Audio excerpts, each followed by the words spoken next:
Hey everyone, my self Prateek Jain. Welcome to today's session. आज के session में आपको पता ही है कि किस तरह से ओवरऑल जो है ग्लोबल मार्केट्स में हम देख रहे हैं भूचाल सा आया हुआ है। एक जो टैरिफ वार अगर हम कहें यूएस में चल रहा है। यूएस के बाद अब चाइना ने भी जो है यूएस पे वापस 34% के आसपास कुछ टैरिफ लगाए हैं वापस। सो ओवरऑल एक जंग की तरह ही ये चल रहा है। इस तरह के मार्केट्स में बहुत इंपॉर्टेंट हो जाता है कि आप इन्वेस्टर हो या ट्रेडर हो, आपको बहुत जरूरी है अपने पोर्टफोलियो को हेज करना। रिस्क मैनेजमेंट प्रैक्टिसेस जो है, यानी स्टॉप लॉसेस हो गए या डिसिप्लिन रहना, खुद का पोजीशन साइजिंग हो गए, इस तरह की जो हाइजीन ट्रेड प्रैक्टिसेस होती है उनको ना सिर्फ जानना बल्कि फॉलो करना स्ट्रिक्टली, ये बहुत इंपॉर्टेंट हो जाता है। इसी के साथ साथ अगर मैं इन्वेस्टर्स की बात करूं तो दो चीजों से बचना चाहिए। One, fear of missing out, यानी कि हो सकता है आपको लगे कि मार्केट बहुत गिर गया है, आपकी कंपनीज के भाव एक्स वाई जेड जो कंपनीज आप चाहते हैं उनके भाव बहुत गिर गए हैं। सिर्फ भाव गिरना एक बात है, बट क्या ओवरऑल बिजनेसेस पे इम्पैक्ट आ रहा है, सेक्टर्स पे क्या इम्पैक्ट आ रहा है, ओवरऑल इकोनॉमी पे जो डेंट आ रहा है वो शॉर्ट टर्म है या वो लॉन्ग टर्म है, उन सब चीज़ों पे आपको स्टडी करना चाहिए, रिपोर्ट्स को पढ़ना चाहिए।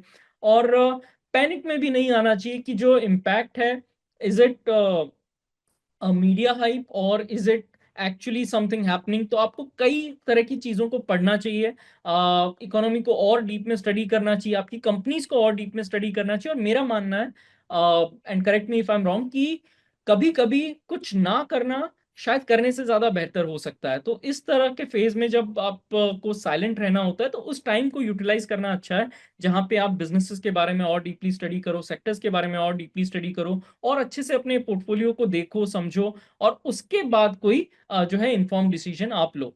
तो चलिए, ये तो बात हुई ट्रेडर्स और इन्वेस्टर्स के लिए जो मार्केट्स में जो ओवरऑल दिखाई दे रहा है, बड़ी पिक्चर। अब बात करते हैं हम आने वाले वीक के लिए किस तरह से मार्केट्स जो है दिखाई दे सकते हैं, टेक्निकल्स के थ्रू, डेरिवेटिव्स के थ्रू और अलग अलग डेटा सेट्स के थ्रू। So let's begin.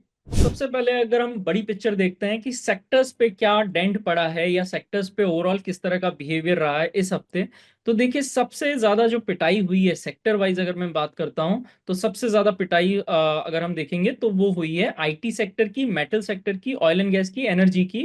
यानी मोटा मोटी commodities, oil and gas, metals, IT, in sectors में अच्छी खासी पिटाई हुई है। 8.5% आईटी गिरते हुए नजर आया। सबसे अच्छा किसने किया? देखिए विक्स तो चलो, वोलेटिलिटी तो हावी थी तो वो तो बट ऑब्वियस है, लेकिन एफएमसीजी और पीएसयू बैंक ने जो है ओवरऑल कंपैरेटिवली अच्छा प्रदर्शन दिखाया। वीक में पॉजिटिव बेसिस पे वो क्लोज हुए।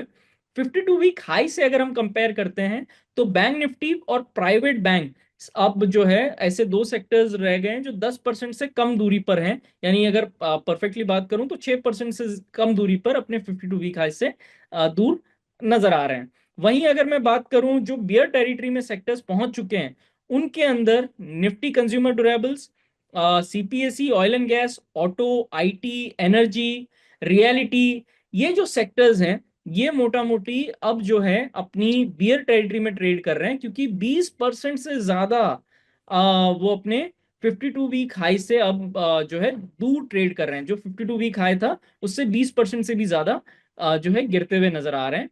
और ये एक जरूर चिंता का विषय दिखाई दे रहा है। 200 डे मूविंग एवरेज से भी अगर हम बात करें तो सिर्फ प्राइवेट बैंक और बैंक निफ्टी ऐसे दो ही सेक्टर हैं जो उस 200 डे के मूविंग एवरेजेस के ऊपर ट्रेड करते हुए नजर आ रहे हैं। तो ओवरऑल एक काफी ज्यादा खराब मार्केट का ब्रेथ यहाँ पे दिखाई दे रहा है, या सेक्टर का ब्रेथ दिखाई दे रहा है कि अ, अगर बैंक निफ्टी और प्राइवेट बैंक यानी फिनेंशियल्स को छोड़ दिया जाए तो ओवरऑल बाकी सेक्टर्स के अंदर अच्छी पिक्चर नहीं नजर आ रही है। एडवांस डिक्लाइन को अगर हम निफ्टी 500 के देखते हैं तो 4 अप्रैल को सिर्फ 38 स्टॉक जो है एडवांसेस होते हुए नजर आए, वहीं 460 स्टॉक डिक्लाइन होते हुए नजर आए, यानी कि ऑलमोस्ट 90% स्टॉक जो है डिक्लाइनिंग में नजर आए। वहीं अगर मैं निफ्टी 50 का मार्केट ब्रेथ देखूं तो अब जो है 47% स्टॉक जो है अब 20 EMA के ऊपर ट्रेड कर रहे हैं, जो कि एक दिन पहले तकरीबन 71% के आसपास नजर आ रहा था। तो एक अच्छी खासी डिप जो है कल के सेशन के बाद में हमने देखी, और ओवरऑल चौतरफा मार्केट में बिकवाली नजर आई। 4 अप्रैल का एक इंपॉर्टेंट डेटा ये भी है कि जहां पे 3 अप्रैल को 75 आरएसआई के ऊपर 1.5% के आसपास स्टॉक थे, अब वो सिर्फ घट के 0.2% रह गए हैं। तो ये भी एक ओवरऑल जो है बिकवाली का हम दबाव देख सकते हैं इन के ऊपर भी। और अब जो है 20 EMA के ऊपर सिर्फ 43 के आसपास परसेंट स्टॉक जो है निफ्टी 500 के यहाँ पे दिखाई दे रहे हैं। एक और इम्पॉर्टेंट डेटा कि कंटिन्यूअस अगर हम देखेंगे 1 अप्रैल से लेकर 4 अप्रैल, तो चाहे निफ्टी हो चाहे बैंक निफ्टी हो, एक अच्छा खासा प्रीमियम के अंदर जो प्रीमियम होता है वहां पर हमको डिप दिखाई दे रहा है। यानी कि एक एग्जांपल अगर मैं लूं तो निफ्टी का प्रीमियम 1 अप्रैल को फ्यूचर का 149 के आसपास था, वो घटकर 102 हो गया 2 तारीख को। उसके बाद में घटकर 78 हो गया, और अब अगर हम देखेंगे तो सिर्फ 67 पॉइंट्स के आसपास नजर आ रहा है। तो ओवरऑल एक अच्छी खासी प्रीमियम जो फ्यूचर जो है प्रीमियम में जो ट्रेड कर रहे थे 150 पॉइंट के, अब वो घटकर सिर्फ 67 पॉइंट्स रह गया है। और अगर मैं डेरिवेटिव डेटा को समझने की कोशिश करता हूं यहाँ पे, तो निफ्टी में जो है एक अच्छे खासे वॉल्यूम के साथ, एक अच्छे खासे ओपन इंटरेस्ट के इजाफे के साथ जो है यहाँ पे हमको गिरावट देखने को मिली, अच्छी खासी वॉल्यूम में जंप हमको देखने को मिली।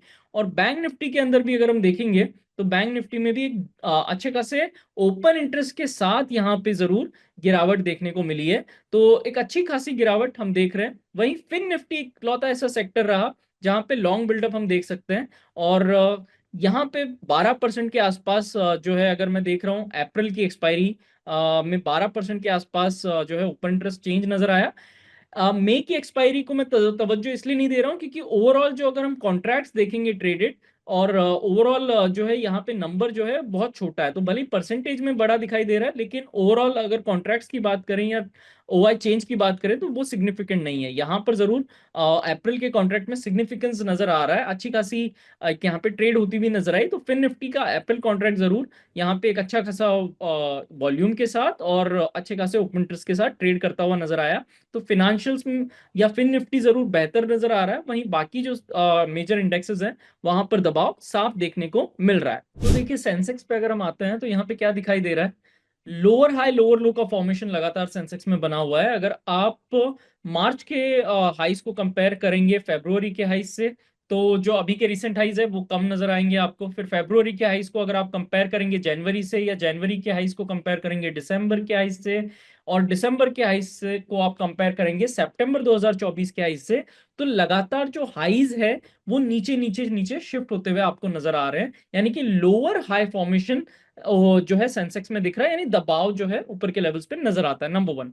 नंबर टू, क्या इंपॉर्टेंट रेजिस्टेंस है अब, तो 76,000, 76,259 टू, यानी मोटा मोटी 76,000 से लेकर 76,250 के आसपास जो एरिया है 250 पॉइंट का, वो सेंसेक्स के लिए एक इंपॉर्टेंट रुकावट का लेवल बन सकता है आने वाले ट्रेडिंग सेशंस के लिए, पॉसिबिलिटी है इसकी।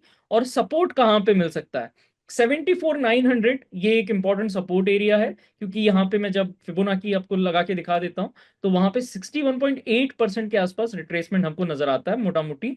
तो इस वजह से जो है 74,900 एक सपोर्ट के तौर पे एक्ट कर सकता है, पॉसिबिलिटी है इसकी।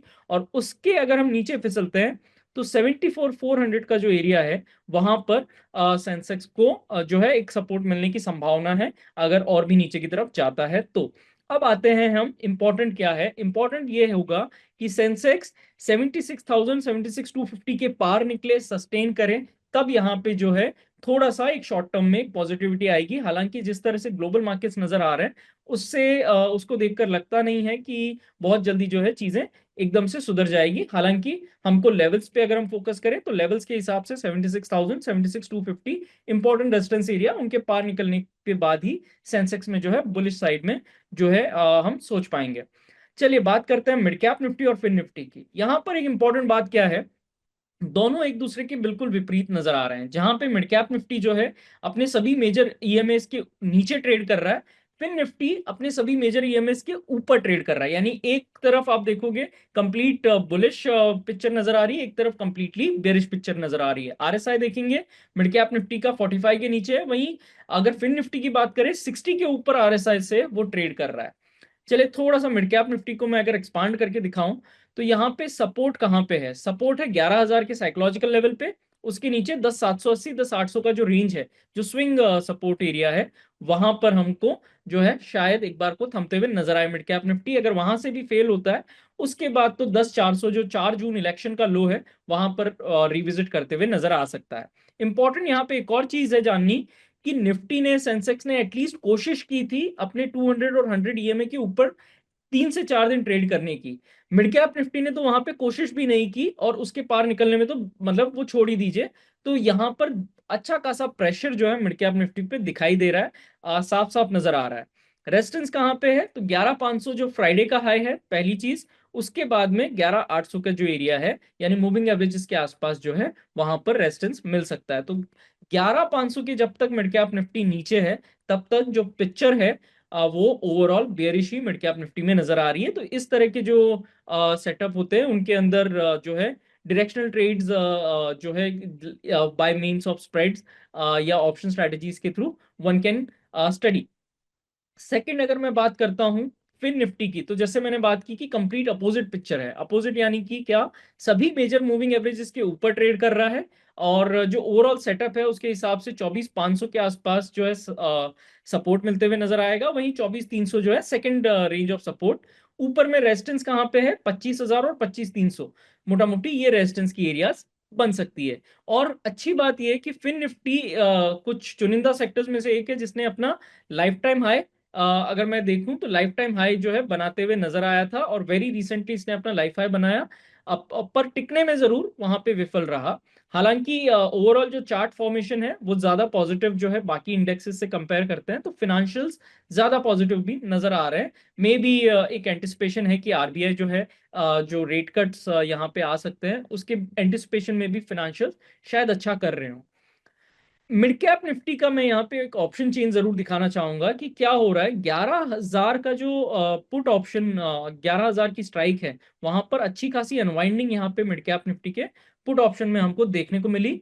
और उसके अलावा अगर मैं देखूं कॉल ऑप्शन की साइड में 11,200, जो कि अब ऑलमोस्ट एट द मनी है, वहां पर एक अच्छी खासी राइटिंग आप देखिए। 1756 टोटल ओपन इंटरेस्ट है, वहां पे 1701 फ्रेश पोजीशन जो है हमको देखने को मिली है। तो एक अच्छी खासी राइटिंग 11,200 पे है। 11,200 अब जो है मतलब पार्टिसिपेंट्स का मानना है कि 11,200 के भी ऊपर जो है मिड कैप निफ्टी ट्रेड नहीं कर पाएगा। और 11,200 के बाद जो इंपॉर्टेंट हर्डल है वो 11,300 का बनते हुए मिड कैप निफ्टी में नजर आ रहा है। तो 11,200 11,300 डेरिवेटिव के हिसाब से मिड कैप निफ्टी में एक अच्छी खासी जो है एक रुकावट का लेवल है। वहीं 11,100 में भी जो है यहाँ पे हम देख रहे हैं कि जो पुट के राइटर्स थे, उनको अब डर लगने लगा है, तो पुट वहां पे वो अपने कवर करते हुए नजर आ रहे हैं 11,100 और 11,000। तो मिड कैप निफ्टी में चार्ट फॉर्मेशन के हिसाब से भी और जो डेरिवेटिव डेटा बता रहा है उसके हिसाब से भी मिड कैप निफ्टी जो है प्रेशर में रह सकता है। चलिए क्विक चेक लेते हैं हम बुलियंस मार्केट का और क्रूड ऑयल का। क्रूड ऑयल में देखिए लगातार जो है क्रूड ऑयल का वीकली चार्ट जब आप देखेंगे, तो बार बार 65 से 68 का जो एरिया था वो एक सपोर्ट के तौर पे एक्ट करते हुए नजर आ रहा था। और इस बार की जो क्लोजिंग है वो सबसे खराब क्लोजिंग बनती हुई नजर आ रही है मार्च 2023 के बाद। या मैं मोटा मोटी कहूँ कि जो है इवन नवंबर 2021 के बाद ये सबसे खराब क्लोजिंग जो है क्रूड ऑयल में नजर आई है। तो बहुत खराब closing, number one. Number two, important ये है कि लगातार जिस लेवल्स को सपोर्ट के तौर पे एक्ट कर रहा था क्रूड ऑयल, उनको ना सिर्फ ब्रेक किया है बल्कि एक बहुत बड़े डाउन मूव, बहुत ही ज्यादा प्रेशर के साथ उनको ब्रेक किया है। तो लगातार 3 दिन के अंदर अगर हम मोटा मोटी देखेंगे, तो चलिए कैलकुलेट करके अगर हम देखें 3 दिन में अगर कितनी गिरावट आई है, मुझे लगता है 14 से 15% के आसपास की गिरावट होनी चाहिए। जी हाँ, ऑलमोस्ट 14 से 15% की गिरावट जो है क्रूड ऑयल में होती हुई नजर आई है सिर्फ 3 दिन के अंदर। अब आगे क्या लग सकता है? तो अब जो है पहला जो प्रायर 65 66 का जो एरिया सपोर्ट के तौर पे एक्ट कर रहा था, अब वो रेजिस्टेंस के तौर पे एक्ट कर सकता है। यानी कि जो रेजिस्टेंस है वो अब शिफ्ट हो चुका है 65 66 की तरफ। और अब जो सपोर्ट कहाँ पे मिल सकता है अगर हम क्रूड ऑयल को देखें, तो सपोर्ट के लिए अब हम देख सकते हैं कि अब सपोर्ट और भी ज्यादा नीचे फिसल गया है। 58 से लेकर 60 के दायरे में जो है अब ये पहला रेंज ऑफ सपोर्ट, और उसके भी नीचे अगर हम देखें प्रॉपरली, तो और नीचे के लेवल 57 के आसपास जो है अब क्रूड ऑयल को सपोर्ट मिल सकता है। 57 के आसपास क्रूड ऑयल और भी ज्यादा बियरिश होते हुए नजर आ सकता है, और 65 66 जो है अब एक रेजिस्टेंस के तौर पे एक्ट करेगा। बात करें सिल्वर की, तो ओवरऑल एक अच्छी खासी तेजी के बाद एक बड़ी गिरावट सिल्वर के अंदर देखने को मिली है। कॉमेक्स पे अगर हम देखें, लगातार अगर हम लास्ट कुछ एक सेशंस की बात करें, ऑलमोस्ट 14% के आसपास वहां पर भी गिरावट देखने को मिली है। तो यहाँ पे एक और इम्पोर्टेंट चीज देखने को ये देखनी चाहिए कि अपने सभी मेजर मूविंग एवरेज के अब सिल्वर नीचे ट्रेड कर रहा है।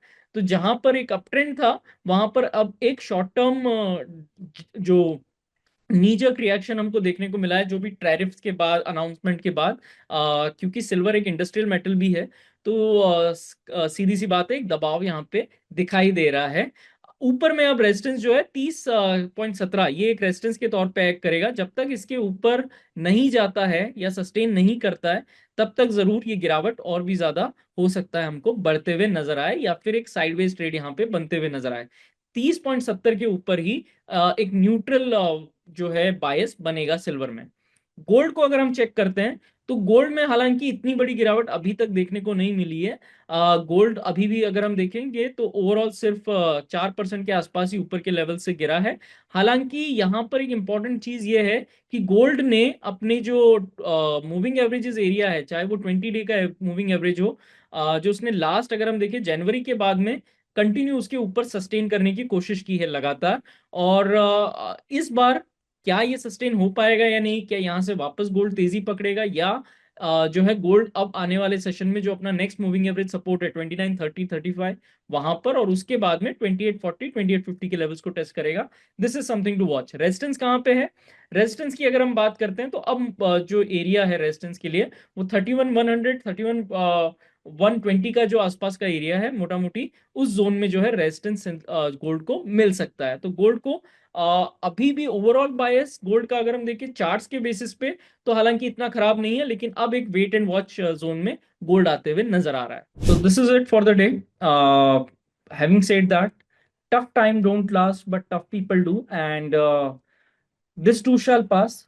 दुनिया ने और भी बहुत सारे तकलीफ वाले टाइम देखे और उनसे भी आगे बढ़कर जो है प्रोग्रेस किया है। So this too shall pass. Having said that, what we have to focus is on the risk management part, on the hedging part, and साथ ही साथ अच्छी ट्रेड प्रैक्टिसेस और अपना जो टाइम है उसको जो है स्टडी के अंदर डेडिकेट करना। And on this note, I shall connect you next week. Till then, thank you so much, and do pour in your support by liking this video, by subscribing the channel. Thank you so much. Investments in securities market are subject to market risks. Read all the related documents carefully before investing.